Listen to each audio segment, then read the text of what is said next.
17절 말씀.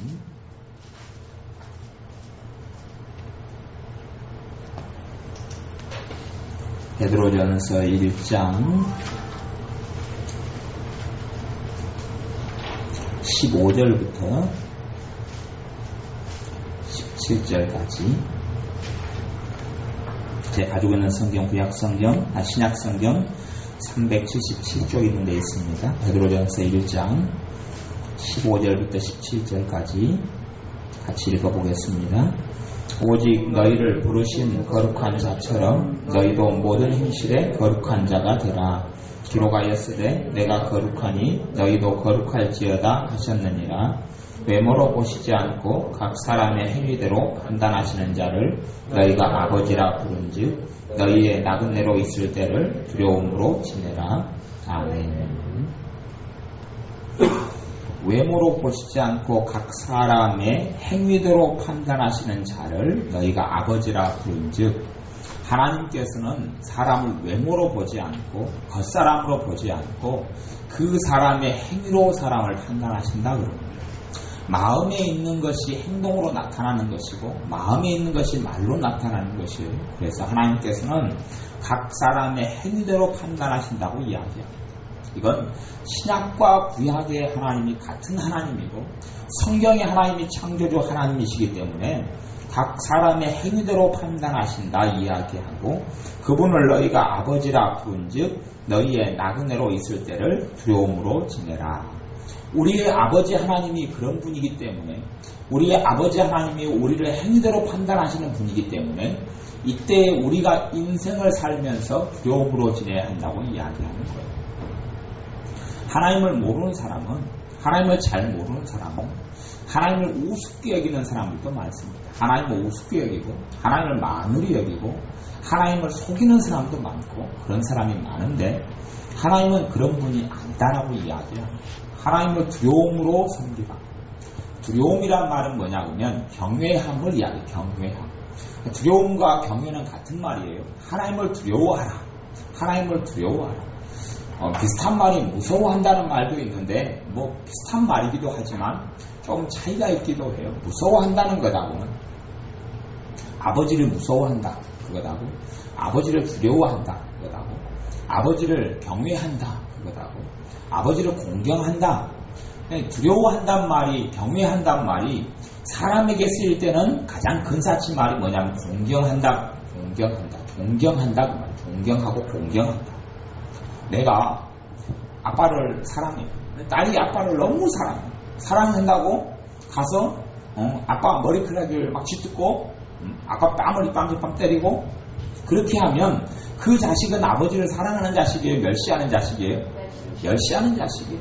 손주가 할아버지를 사랑한다고 옛날에 어떤 할아버지가 자고 있는데 손주가 시험이 나 있었잖아요. 라이터를 가져가서 할아버지 시험에다 불을 붙여버렸어요. 낮잠을 주무시고 계신데 갑자기 뜨거우니까 놀래가지고 일어났는데 자기 시험을 불타고 있는 거라요. 할아버지가 얼마나 놀랬겠어요. 이게 손주가요 할아버지를 사랑한다고 사랑하는 게 아니 그건 사랑이 아니죠. 하나님을 사랑하는 것 안에는 하나님에 대한 공경이 있어요. 그것을 성경에서는 경외한다 그러고 두려워한다고 이야기해요. 부모를 진정으로 사랑하는 사람은 부모에 대한 뭐가 있어요? 공경심이 있어요. 존경심이 있어요. 그래서 내 부모를 내가 공경하라. 아니면 내가 땅에서 잘되고 장수하리라. 어떤 사람이 하나님의 축복을 자녀 중에서 못 받냐면 부모를 우습게 여기는 사람은 하나님 축복 안 합니다. 그 사람. 이건 하나님이 하시는 말씀입니다. 그렇기 때문에 부모에 대해서 부모가 어떤 부모냐는 성경은 이야기 안 합니다. 상관없습니다. 부모가 당연히 이 땅에 살면서 흠이 부모들이 많고 부모들은 결점도 많고 부모들은 반드시 문제가 많습니다.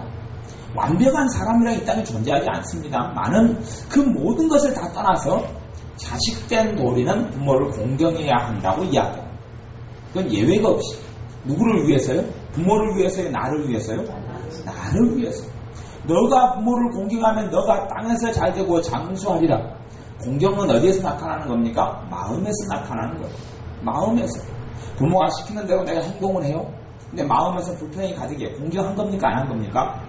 안 한 거예요. 때로는 부모가 하나님의 말씀에 어그러진 것을 시킬 수도 있고 아니면 정말 내가 하기 싫은 걸 시킬 수도 있어요. 그러면 그렇게 하는 건 괜찮아요. 내가 공경심을 품고 있는 가운데 부모를 판단하거나 비판하지 않고 어머니, 아버지, 내가 정말 아버지 말씀을 따르고 싶은데 내 마음에 정말 양심상 동의가 되지 않습니다. 그러니 아버지께서 좀 어머니께서 이해해 주면 어쩌겠습니까? 그리고 공경심을 잃지 않는 가운데 하는 것은 그건 공경이에요. 공경이에요. 근데 공경심을 잃어버려요. 아이고, 그러니까 그냥 아버지도 내 아버지 같은 사람이 있으면 내가 그냥 아버지 같은 사람 때문에 내 인생이 이렇게 됐다. 그런다거나. 이런 공경심이 이루어져 버린 사람들은 하나님의 축복을 잃어버립니다.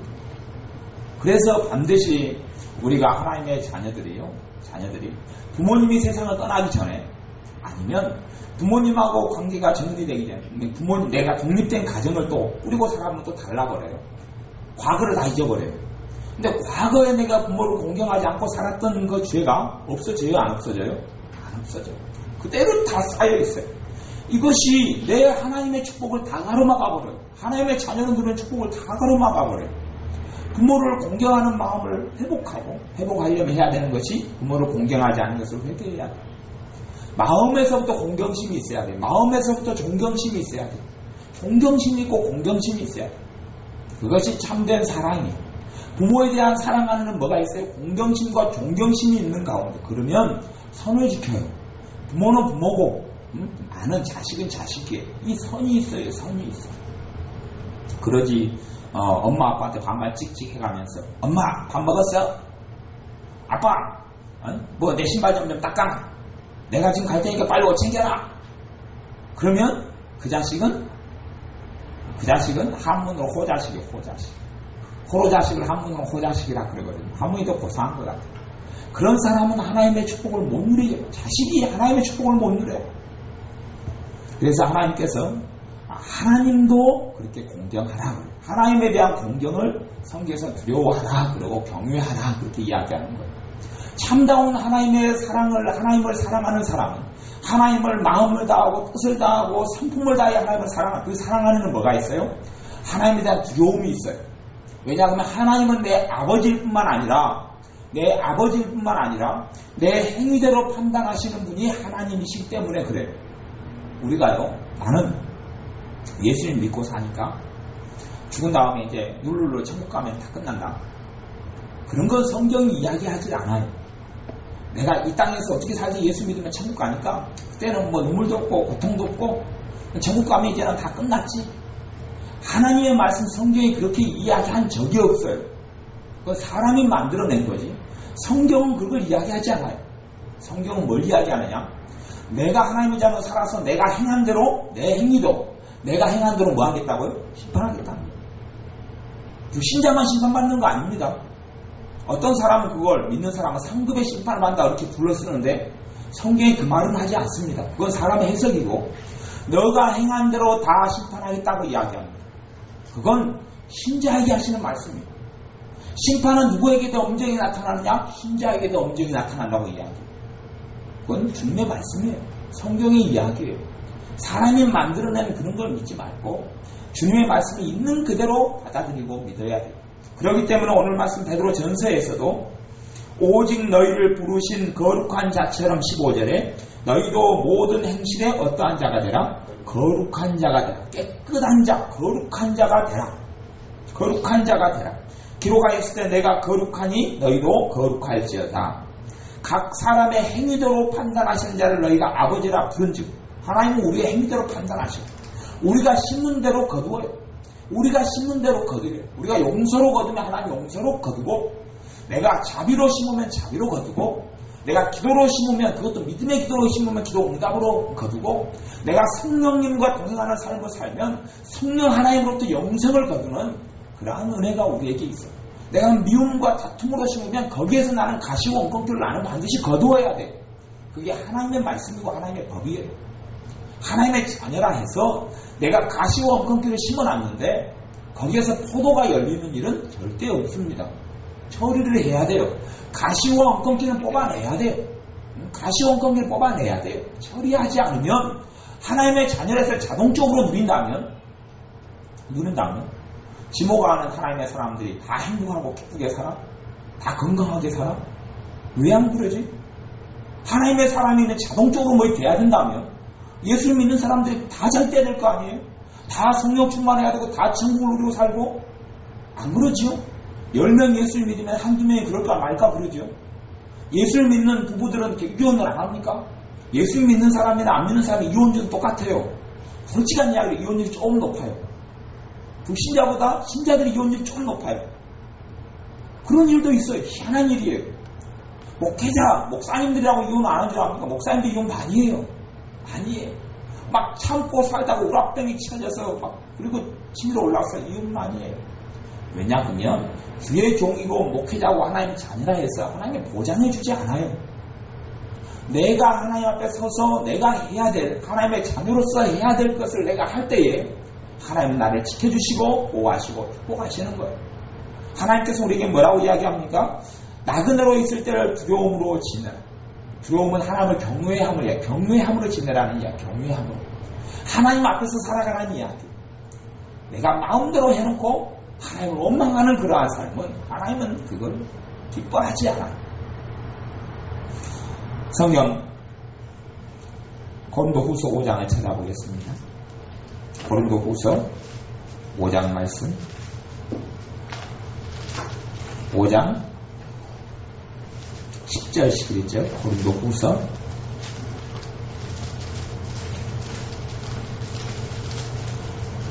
5장 10절 11절 말씀.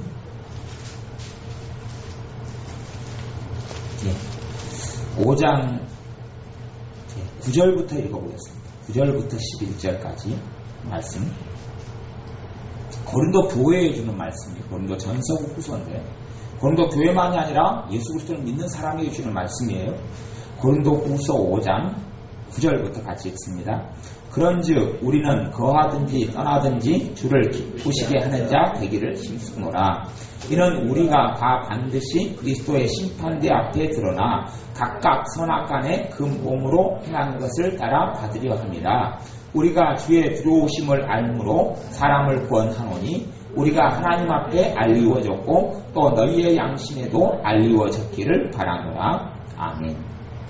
제 이야기입니까? 주님의 이야기입니까? 주님의 이야기.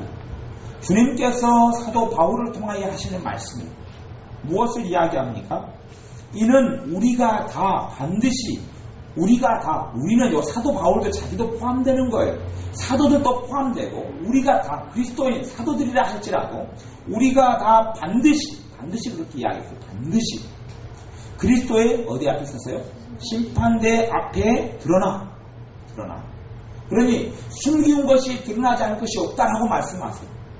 회개된 것은 기억지 않습니다. 하지만 회개되지 않은 것들은 다 드러납니다. 다 드러나요. 30년 전에 용서하지 못한 것 다 드러나요. 20년 전에 용서하고 풀지 못한 것 다 드러납니다. 이 땅에 나그네로 살아가고 내 생명이 있다는 것은 축복이에요. 생명이 있을 때는 처리할 시간이 있거든요. 예수님의 보혈을 통하여서 용서를 받고 누림을 받을 시간이 있거든요. 그러니 생명이 있다는 것은 축복이에요. 그리스도의 심판대 앞에 드러나 각각 선악간에 상급의 심판이 그리스도인들에게 상급의 심판만 있다는 거짓말이에요. 그러면 선간에 그렇게 이야기하죠. 악은 기억치 않겠다. 우리라고 이야기하잖아요. 우리가 그리스도의 심판대 앞에서 드러나 각각 선악간에 그 몸으로 행한 것을 따라 받으려 합니다. 누구 몸으로요? 내 몸으로. 내 몸으로 행하고 산 것을 따라서 받는다 그래요. 선이면 선, 악이면 악. 선이면 선, 악이면 악. 받아요. 나중에는 예수를 믿는 사람은 천국에 당연히 갑니다. 하지만 심판대 앞은 천국이 아니에요. 그 자리는 천국의 자리가 아닙니다. 천국에서 심판하시는 게 아니에요. 예수님이 재림하셔서 심판하시는데 그때의 글이 다 뭐예요? 천국에서 대기하고 있던 사람도 이 땅에서 다시금 부활해요. 지옥에서 있던 사람도 다시금 부활해요. 어디 앞에 다 모입니까? 예수 그리스도의 앞에 심판대에 다 모입니다. 천국에서 이리 똥 와야 된다. 지옥에서 저리 똥 와야 된다. 그래서 다 모여 부활한 몸을 가지고 거기에서 심판을 받습니다. 거기에서 숨기운 것이 드러나지 않을 것이 없다고 다 백일하에 드러나고 거기서 심판을 받습니다. 그 심판의 기간이 얼마가 되는지는 모릅니다. 인구가 많기 때문에, 족수가 많기 때문에 아마 시간이 많이 걸릴지는 모르겠습니다만은, 뭐 거기서 수천 년이 될 수도 있고, 뭐 아니면 하루가 될 수도 있고, 100년이 될 수도 있고, 1000년이 될 수도 있고, 만년이 될 수도 있습니다. 거기에서 선악간의 심판을 다 받아요.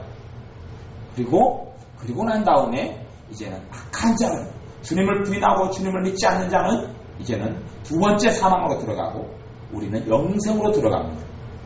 우리가 죽은 다음에 영혼만 천국에 가 있는 것은 단지 예수님의 재림 때까지 기다리는 장소에 불과해요. 그 안에서 누림이 있겠지만은 주님이 재림한 다음에 하나님의 자녀는 완벽한 천국을 거기서부터 맛보고 삽니다. 여러분 죽어가지고 천국 갔는데 먹는 거 있겠어요? 없겠어요? 먹는 게 있으면 뭐가 있어야 돼요? 육이 있어야 돼요. 육신이 있어야 돼요. 먹죠. 영이 먹습니까? 천사가 밥 먹겠어요? 천사가 밥을 안 먹으니까 배도 안 고프죠. 몸이 없으니까. 천국에서는 살아있는 몸을 가지고 간 사람만이 뭐 그런 걸 누릴 수 있을 거예요. 엘리야라든지 에녹이라든지. 우리 주님도 몸을 가지고, 주님은 하나님의 다시 영광을 다시 취하셨고, 그런데 주님께서는 우리를 위하여서 포도주를 한 것을 안 먹겠다 그러셨어요. 먹을 수 있는데. 그런 것이고. 그래서 이는 우리가 다 반드시 그리스도의 심판대 앞에 드러나 각각 선 악간의 그 몸으로 행한 것을 따라 받으려 함이라. 9절에 그래서 9절을 이야기하는 거예요. 고린도후서 5장 10절을 방금 이걸 읽었고 9절에는 그런즉 우리는 거하든지 떠나든지 누구를 기쁘시게 하는 자 되기를 원하노라. 주를 기쁘시게 하는 자 되기를 원하노라. 왜요? 선악간의 심판대 앞에 설 거기 때문에 그래요. 주님을 안 기쁘게 한다. 악이고 죄예요. 악이고 죄. 그러니까 선이라는 것을 그때 제가 한번 설명했어요. 선이 무엇이냐? 선이 무엇이냐를 알려면 반대말을 생각하면 알아요. 선의 반대말은 뭐예요? 악이죠. 악은 뭐하고 할까요? 죄하고 같은 말이 죄하고. 그러면 선하고 같은 말이, 비슷한 말 같은 말은 뭐예요? 의라는 단어죠. 그러니까 선이라는 것이 뭐냐? 사람이 선하다, 착하다, 하나님 뜻대로 사는 것을 이야기해요. 하나님 뜻대로 사는 것을 선이다 그러고, 하나님과 어그러지고 악하게 사는 것을 악이라고 이야기하는 거예요. 뭐 선 악간의 바다. 하나님 뜻대로 살았는지. 그래서 여기는 하나님 뜻대로 사는 것을 하나님을 기쁘시게 하는 자, 주를 기쁘시게 하는 자 되기를 힘쓰노라. 왜 사도 바울이 눈물을 흘리고, 왜 사도 바울이 굶주리고, 왜 사도 바울이 금식기도 하고, 왜 사도 바울이 안 먹고 안 입고, 왜 사도 바울이 결혼도 안 하고, 왜 사도 바울이 복음을 위해서 순교하면서까지 힘을 씁니까? 뭐 하려고요? 선악간에 따라서 받을 때에 주님 앞에 상급과 그 영광을 받기 위해서 그런 거예요. 그걸 아니까. 사도 바울이 어디 같은 사람이죠? 3층 수선에 같은 사람이에요. 하나님 나라의 천국을 직접 보고 그 영광을 보고, 그리고 그걸 더 넘어서서 주님의 엄정하심과 심판을 받던 사람이기 때문에 그래요. 그래서 어떤 유명한 신학교 목사님은 그런 이야기를 했어요. 또 조나단 에드워드도 그렇고 마틴 로이드 존스 목사님도 그랬는데, 사람을, 스펄전 목사님도 그랬고, 사람을 공부 많이 시키지 말고 지옥을 갖다가 한 10분간 이렇게 보내버리면, 그러면 최고로 사람이 똑바르게 될 것이다. 지옥 체험 10분 하면 지옥 체험 1시간. 지옥에 가서 10분을 있으면요, 이 땅에 100년 동안 당한 고통은 아무것도 아니에요. 지옥에서 10분 있으면 이 땅에서 100년 동안 내가 심한 고통을 당했다. 아무것도 아니에요. 지옥에서 1분 있었다. 이 땅에서 여러분들이 그 불면증 때문에 아니면 머리가 막 깨졌듯이 아파서 막 미칠 듯이 고통을 겪어보셨잖아요. 잠이 안 오고 그냥 막 내 가슴을 칼로 찢고 싶은 고통을 겪어보신 적이 있잖아요. 근데 그것은 지옥의 고통에 맛배기도 안 돼요. 저도 맛배기 여성 좋아합니다만. 그래서 옛날에 고무신 가지고 한번 바꿔먹을까 보고 연구도 했는데, 어찌하냐, 저 국자는 한번 팔아먹은 것 같아요. 엿바꿔 먹으려고. 냄비를 가져갔던가, 도란 양은 냄비를 가져갔던가, 뭐 그런 것 같아요. 하나 언제 바꿔먹은 적이 있는 것 같아요. 근데 가장 큰 고통을 당해도 맛배기가 안 돼요. 지옥의 고통이라는 것은 상상을 불허합니다. 상상을 불허해요. 소금 튀듯이, 소금 구더기도 죽지 않고 소금 튀듯이 해요. 소금이 튀려면 그 온도라는 건 아주 극한을 달리는 온도에 소금이 튀거든요. 여러분이 그런 일을 당하는 거예요. 근데 불신자가 그러는 거예요. 그리스도의 심판대 앞에서는 지옥은 아니겠지만 무슨 일이 있는지는 성경이 침묵합니다. 성경이 침묵하고 이야기하지 않아요. 그까지는 다루지 않습니다. 그리고 성경은 믿는 자가 예수님 믿고 천국 가면 그걸로 끝이다. 죽으면 천국 가니까 그걸로 끝이다는 이야기를 성경이 한 번도 하지 않습니다. 다시 기회는 없다는 이야기를 합니다. 기회는 없다. 죽은 다음에 이제는 인생이 끝나고 나그네 인생이 끝나면 다시는 어떤 기회는 없다고 이야기합니다. 영혼의 문제에 대해서는 기회가 없다고 이야기하지, 죽어서 천국 간 다음에 그 천국은 완벽한 천국은 아니에요. 사람 몸이 재림하고 사람 몸이 부활하고 예수님이 재림하신 다음에야 완벽한 새하늘과 새 땅이 이루어지기 때문에 그래요. 그러니 사람이 나그네 인생을 마칠 때까지가 기회고 시간이에요. 그때에 해결해야 돼요. 해결할 것들을 해결해야 돼요. 악으로 행한 것들은 철저하게 회개가 되어져야 돼요. 그럴 때 주님께서 예수의 피로 다 덮어주고 묻지를 않아요. 아예 깊은 바다 속에 빠뜨려버리고 다시는 끄집어내지도 않고 없는 걸로 예수님의 의가 덮어버리고 예수님의 피가 덮어버려요. 근데 그렇지 않고 해결되지 못한 것들을 가지고 살면, 그러니 여러분이 주님과 동행하는 삶을 살고 성령님과 함께하는 삶을 살면 갈수록 죄를 한꺼풀씩 보여주기 시작합니다. 처리하라고. 성령님의 가장 많이 하신 사역이 죄를 깨닫게 하시는 사역이에요. 절이 이 땅에 있을 때 처리하라는 거예요. 하나씩 붙여줘야, 하나씩 생각나게. 여러분께 용서에 대해서도 수없이 많이 용서를 하고 살아와도 어젠가 그전은 또 중학교 2학년 때 괴롭혔던 선생님과 방주했던 선생님과 그 깡패 패밀리 7명을 생각나게 하시더라고요. 그걸 회개를 잘 안 했어요. 생각나게 하셔서 또 이것도 한 패밀리를 발견했네. 그리고 또 회개를 시작하고. 그제는 성령님께서 제게 죄를 회개할 죄를 2가지를 가르쳐 주셨는데, 하나는 성령님을 근심케 한 죄를 내가 회개해야 된다. 성령님을 근심케 한 죄를 회개해. 또 하나는 은혜를 내가 헛되이 받아서 쏟아버린 것. 은혜가 나를 양육해서 하나님을 경건함으로 경외함으로 섬기도록 나아가도록 하나님 은혜가 나를 만드는데, 성경이 그렇게 이야기하는데, 하나님은 은혜를 받아가지고 헛되이 받아버린 게 그냥 좋다가 늘날 좋다가 은혜 딱 까먹어버리고, 그리고 또 은혜 받았다가 또 까먹어버리고 죄. 은혜를 헛되이 받지 말라. 성경에서 말씀했듯이. 이게 죄가 한꺼풀 벗기 위해서 처리되게 하시는 거예요. 그래서 주님 앞에 섰을 때에 이제는 그런 선악간이 아니라 선간의 선의 심판을 받는 그것이 상급의 심판. 그러니 주님께서 그렇게 한다고 그래서 그것 때문에 이 사도들도 그렇고 우리라고 일컫는 사도 바울부터 시작해서 열심히 주님을 기쁘시게 하려고 힘쓴다고 이야기하는 거예요. 안 그러면 되는 대로 살다가 가자 그럴 거 아니에요. 되는 대로 살다 가자. 죽은 다음에 천국 갈 테니까 되는 대로 살다 가자. 천국은 대기하는 곳이거든요. 지금에 있는 하나님의 나라는 대기하는 곳이에요. 그게 끝이 아니에요. 우리 천국 체험했다, 입신했다 하는 사람들 이야기 들어보면 성경은 몰라요. 그건 입신도 진짜 입신도 있겠지만 가짜도 굉장히 많이 섞여요. 성경은 몰라요. 성경은 그렇게 단순하지 않아요. 그래서 11절에도 우리가 주의 들어오심을 알므로, 우리는 사도들이 주님의 무엇을 안다 그래요? 들어오심을 안다. 주님을 우습게 여기는 사람들, 엄정한 심판을 받게 돼요. 주님은 우스운 분이 아니에요. 주님을 만으로 여기고 업신 여기고 주님의 말씀을 주님 그렇게 이야기해서 주님 거짓말이에요. 안 믿고 불신하고 신뢰하지 않고 주님은 우스운 분이 아니에요. 우리가 주의 들어오심을 알므로 사람을 권하노니. 사람을 권한다. 사도들이, 주의 종들이, 이 사람들이 사람을 권면해. 누구를 권면하겠어요? 신자를 권면하겠어요? 불신자를 권면하겠어요? 신자를 권면해. 불신자도 권면하고, 불신자를 복음으로. 또 신자를 권면. 그 권면한 것이 고린도교회 한 권면이 고린도 전서하고 후서예요.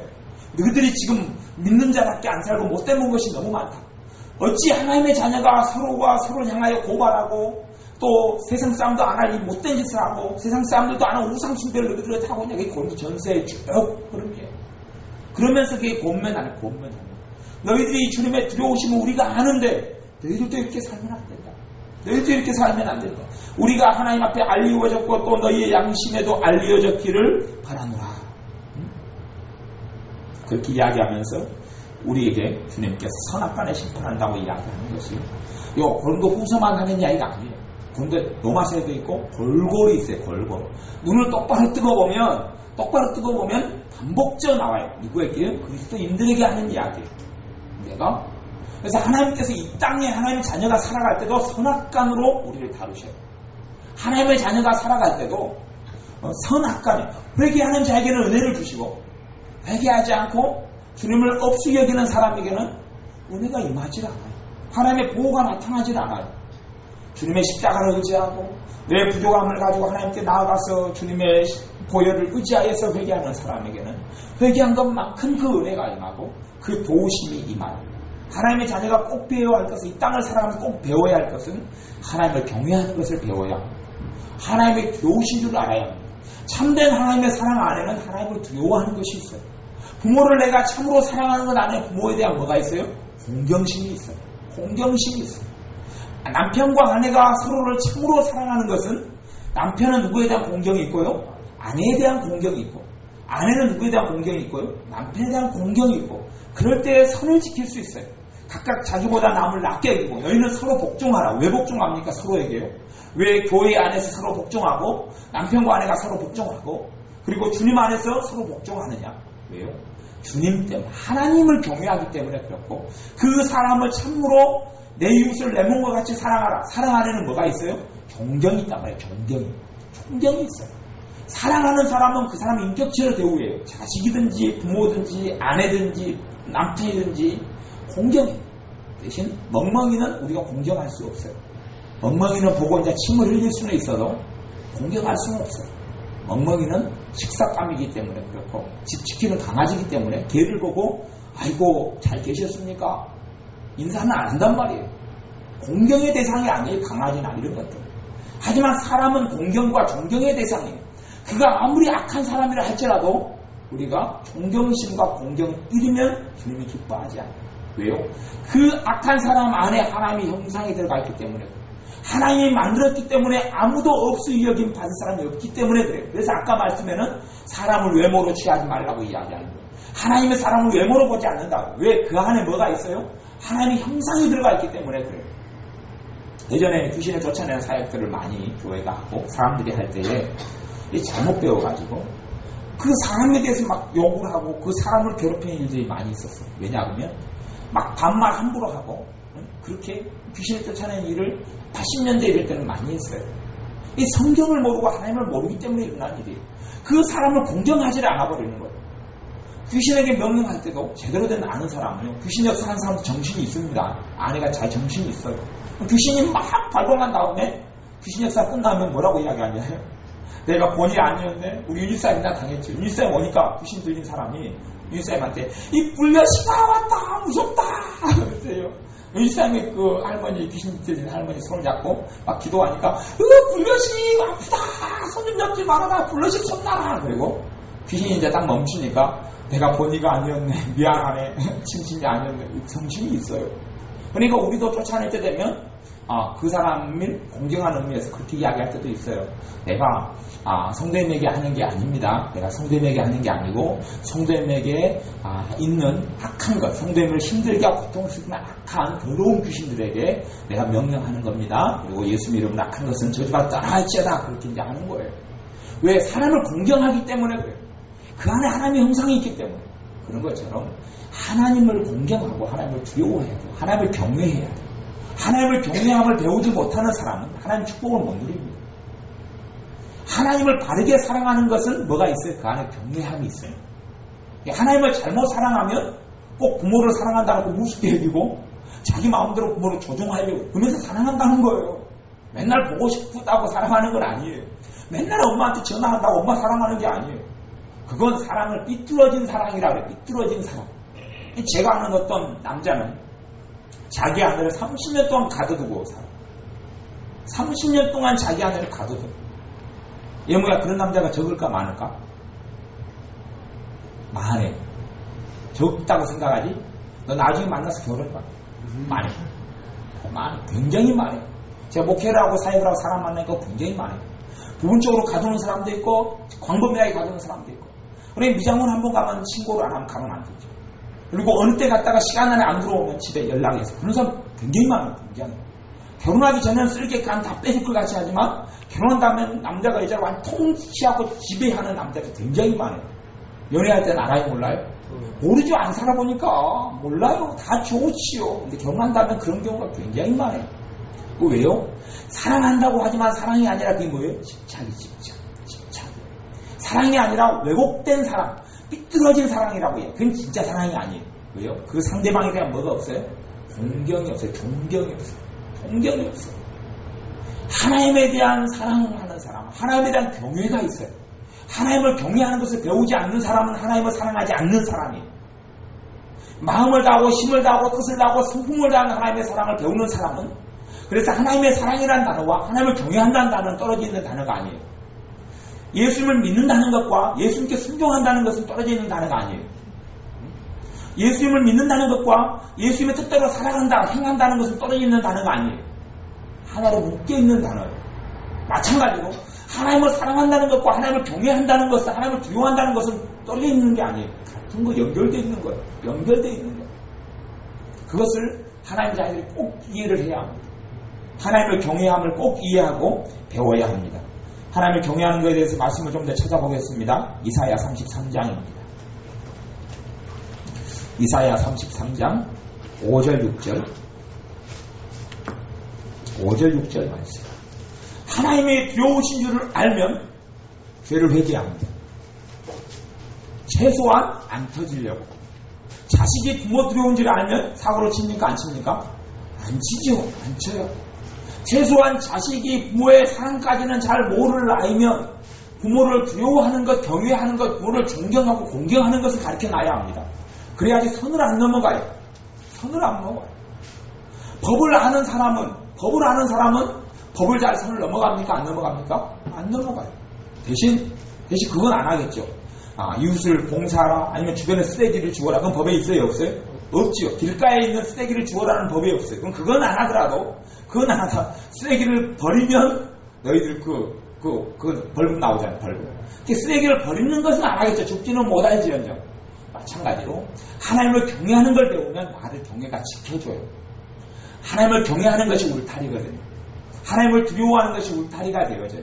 그 경외함의 울타리를, 그 외곽선을 따라서 그 깊이 안에는 하나님의 사랑을 길어낼 수 있도록 도와주는 게 하나님을 경외함이에요. 하나님을 경외함을 배우는 사람은 넘어지지 않아요. 하나님을 경외함을 배우는 사람은 안전해요. 그런데 경외하기가 없이 그냥 좋은 게 좋은 거다 하고 하나님을 사랑한다고 착각하고 곡해하고 살아가는 사람들은 삐뚤어진 하나님에 대한 사랑을 하고, 그리고 삐뚤어진 가족 간의 사랑, 형제 간의 사랑, 남편과 아내가의 사랑을 하면서 집착하고 편집분쟁이 절사 나타나고, 그리고 서로를 무너뜨리게 돼요. 이사야 33장 5절 6절 말씀을 같이 읽습니다. 여호와께서는 지존하시니 이는 높은 데 거하심이요 공평과 의로 시온에 충만케 하심이라. 너의 시대에 평안함이 있으며 구원과 지혜와 식이 풍성할 것이니 여호와를 경외함이 너의 보배니라. 아멘. 가보세요. 너의 시대에 뭐가 있다고요? 평안함이 있다. 이게 하나님의 약속의 선포입니다. 너의 시대에 평안함이 있다. 그까지는 좋아요. 얼마나 좋아요. 저의 시대에 평안함이 있다. 저의 시대에 말하면 내가 죽을 때까지 평안함이 있다. 얼마나 좋아요. 주님의 평강이 있다. 하나님의 평강이 있다. 좋아요. 구원이 있다는 점. 구원은 뭐냐면 영생을 얻는 걸 구원, 그것만 이야기하는 게, 여기서 구약에서 나오는 구원이라는 단어는요, 삶의 문제 가운데, 어려움 가운데, 전쟁에서, 기근에서, 기아에서, 힘듦에서, 또 건강이 안 좋은 데서, 마음이 상한 데서 다 건진받는 걸 구약성경에서 다 구원이라는 단어로 다 써봅니다. 전부 다 구원이라는 단어를 다 써요.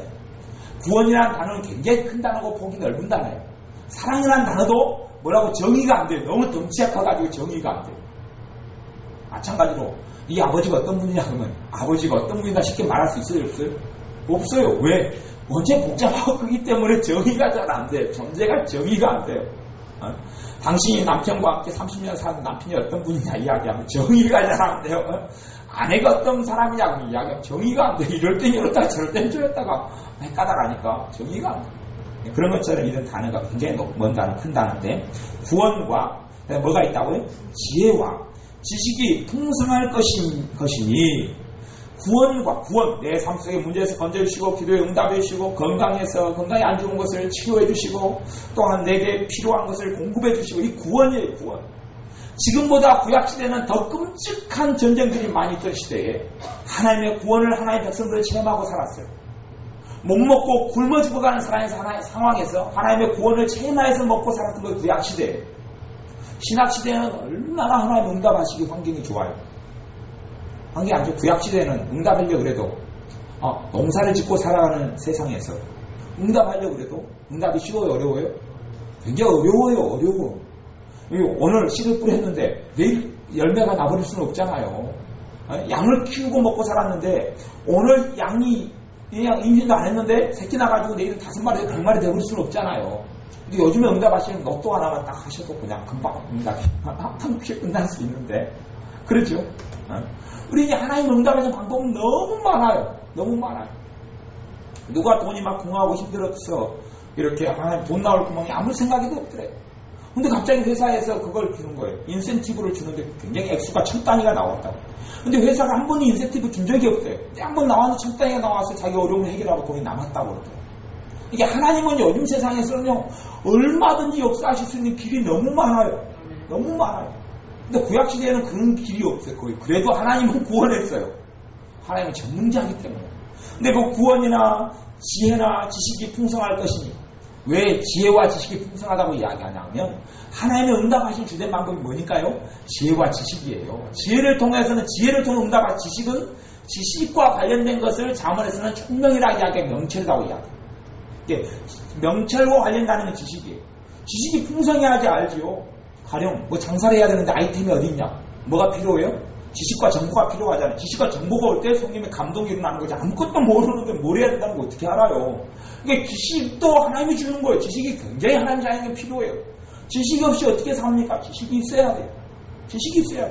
피아노 공부해도 피아노 지식이 있어야지. 거기가 뭐 성령의 역사가 나타나고 그러죠. 아무것도 없는 맹탕인데 찬양 은사가 임해도 찬양 장례식곡 하나만 알고 있으면 하나님께 쓸 수가 없잖아요. 맨날 장례식곡 한 곡만 부르라는 이야기. 찬양을 갖다가 종류별로, 시리즈별로, 세트별로 한 천곡 알고 있으면 성령님 찬양 은사로 역사로, 찬양적 예언으로 역사하면 아무거나 다 나오는데요.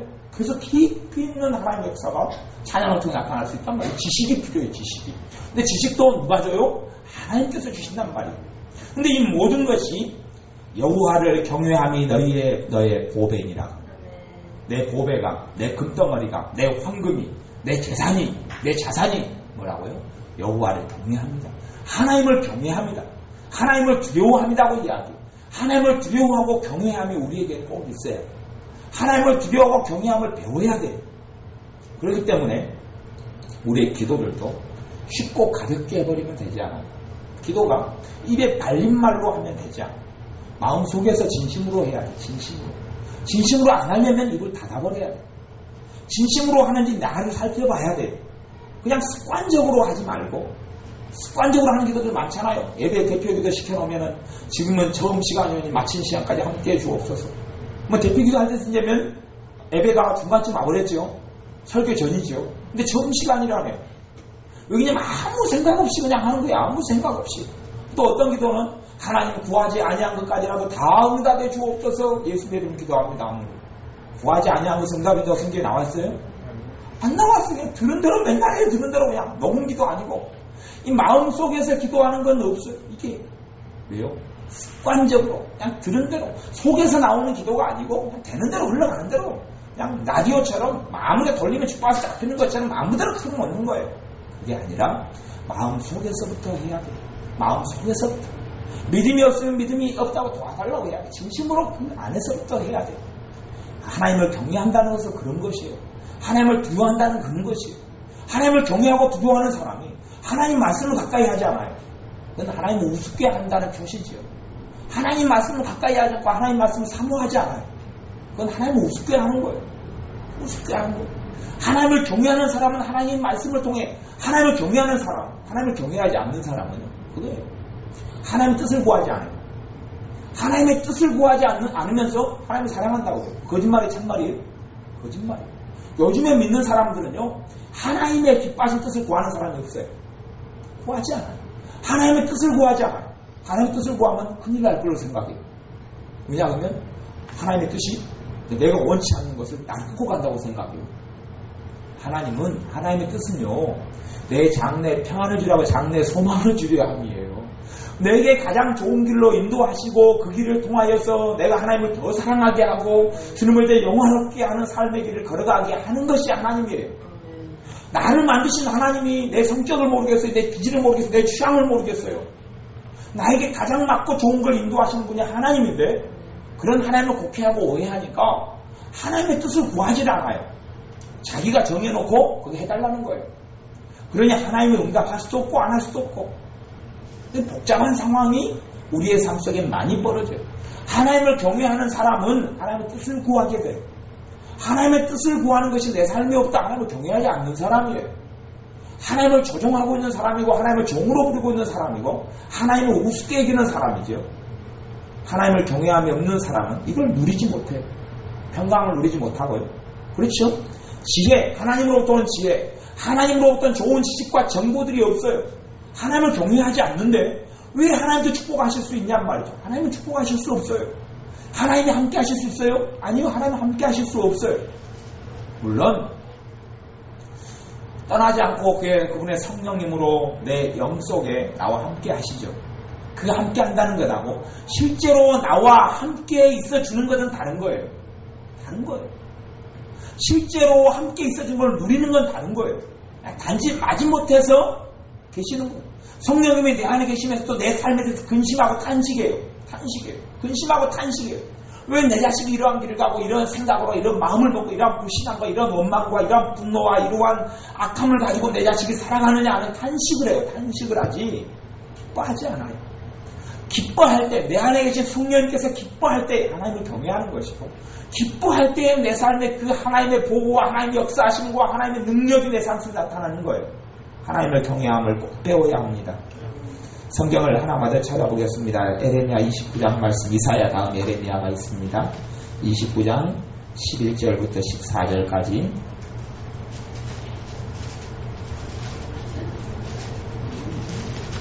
에레미야 29장 에레미야 29장 11절 이사야 다음에 에레미야가 있지요. 에레미야 29장 11절 말씀 11절부터 14절까지 말씀 같이 읽어보겠습니다. 나 여호와가 말하노라. 너희를 향한 나의 생각은 내가 안하니 재앙이 아니라 곧 평안이요 너희 장래에 소망을 주려 하는 생각이라. 너희는 내게 부르짖으며 와서 내게 기도하면 내가 너희를 들을 것이요 너희가 전심으로 나를 찾고 찾으면 나를 만나리라.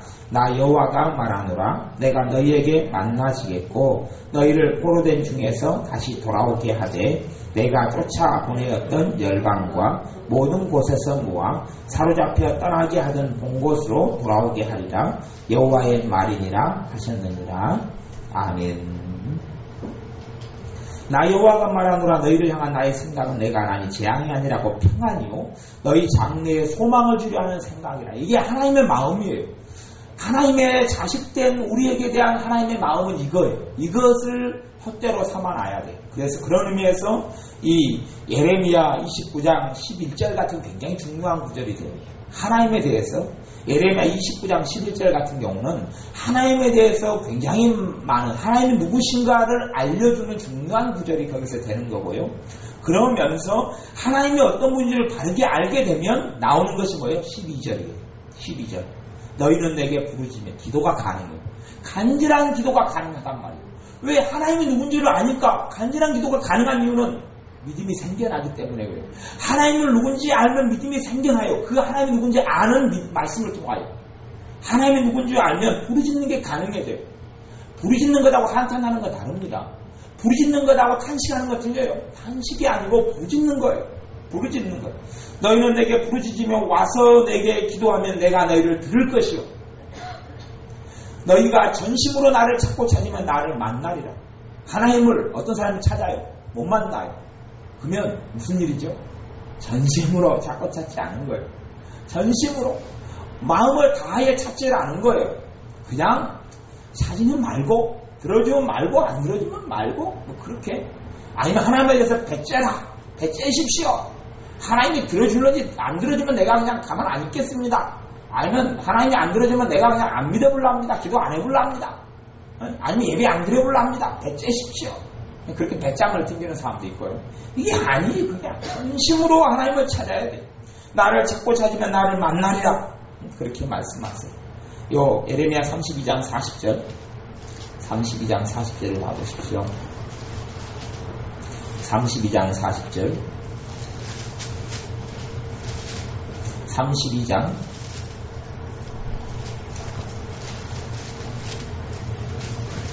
예레미야 32장 38절부터 42절까지인데 같이 읽어보고 기도하겠습니다. 예레미야 32장 38절부터 같이 읽습니다. 그들은 내 백성이 되겠고 나는 그들의 하나님이 될 것이며 내가 그들에게 한 마음과 한도를 주어 자기들과 자기 후손의 복을 위하여 항상 나를 경외하게 하고. 봐보십시오. 하나님을 경외하게 하는데 하나님을 경외하는 것이 무엇을 위하여요? 누구의 복요? 자기들과 그 다음에 자기 후손들의 복을 위하여 하나님을 경외하는 거잖아요. 하나님이 무엇이 부족한 분이란 말이야. 하나님은 부족한 것이 없으세요. 하나님은 아무것도 부족한 것이 없어요. 하나님을 경외하면 하나님을 경외하게 하시는 이유는 나를 조종하게 하는 것이 아니고 내게 복을 주시려고, 또한 내 후손에게 복을 주시려고 그러는 거예요. 그렇게 나오잖아요. 하나님 거짓말쟁이가 아니죠. 자기들과 자기 후손의 복을 위하여 항상 나를 경외하게 하고 그래요. 자기 후손들을 위하여, 자기를 위하여.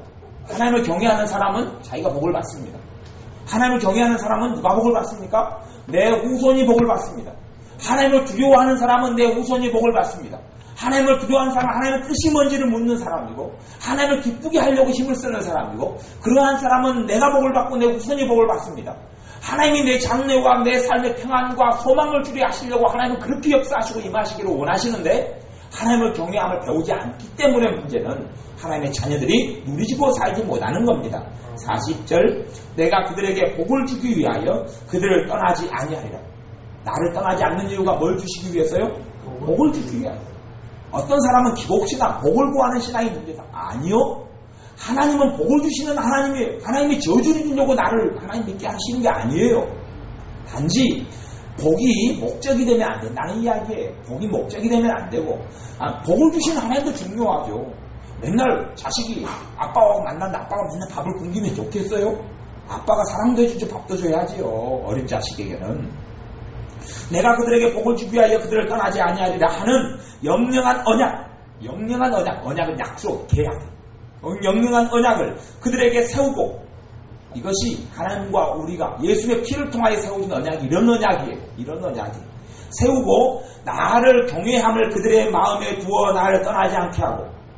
주님을 경외함이 내 마음에 있으면 누구를 안 떠나요? 하나님은 안 떠나. 하나님은 복의 근원이고 복이 내게 떠나지 않아요. 하나님을 경외함이 없어요. 나는 결국은 누구를 떠나 있는 거예요? 하나님을 떠나 있는 거고 실제로 삶 속에서 하나님의 복과 내 후손에게 주는 복을 누리지 못하는 거예요. 하나님을 경외함을 배우는 것이 복을 받는 비결이에요. 단순히 예배하고 단순히 기도하고 단순히 찬송하는 건 아니에요. 그게 아니에요. 마음속에서 하나님을 두려워하고 하나님을 경외하는 거예요. 하나님을 존경하는 것, 하나님을 경외하는 것, 그거예요. 41절 내가 기쁨으로 그들에게 복을 주되. 어떻게 복을 주신다고요? 기쁨으로. 마지못해서 아이고 안 주고 싶은데 그냥 또 와가지고 귀찮게 하네. 그냥 엿 막대기 하나 던져주고 그냥 복 줬다 그냥 그걸로 먹고 떨어져라. 그렇게 하나님 하시는 게 아니라 기쁨으로 복을 주신다고 말씀. 기쁨으로 그들에게 복을 주, 내게 복을 주되 정령이 나의 마음과 정신을 다하여 그들을 이 땅에 심으리라.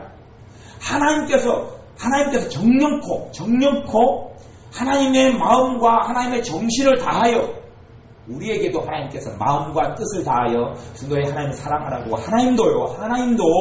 하나님은 내가 하나님을 사랑하기 전에 하나님은 온 마음과 정신을 다하여서 누구를 세우신다고요? 나를 세우시려고 그러시는 거예요. 나를 세우시려고.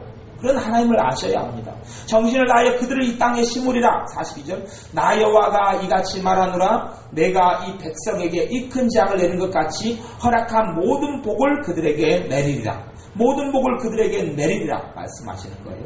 나를 경외함을 그들의 마음에 두어 나를 떠나지 않게 하고. 경외함에 배울 때에 하나님의 복이 우리의 삶에 넘치게 됩니다. 하나님을 두려워하고 하나님의 뜻을 구할 때에 하나님의 복이 우리의 삶에 넘치게 됩니다. 기도하겠습니다. 아버지 하나님, 하나님을 경외함을 우리가 배우게 하여 주옵소서. 하나님을 높여드림을 배우게 하여 주옵소서. 하나님을 두려워함을 배우게 하여 주옵소서. 참으로 마음을 다하고 뜻을 다하고 성품을 다하여 하나님을 사랑하는 것 속에는 하나님을 경외함이 있다는 것을 우리가 배우게 하여 주셔서 내 뜻과 내 의지와 내 생각이 때로는 나를 넘어지게 하는 것일 때는 하나님께서 이를 허락지 아니하시고 하나님의 뜻을 구하기를 원하시오매 내 뜻과 내 생각보다 먼저 하나님의 뜻과 하나님의 인도를 구하는 자녀들 되게 하시고 하나님을 경외하며 사는 자녀들 되게 하셔서 하나님께서 마음과 정신을 다하여 우리를 심어주시고 우리에게 복 주시는 것을 하나님의 자녀로 누리고 살게 하여 주옵소서. 예수님의 이름으로 기도하옵나이다. 아멘. 기도하겠습니다.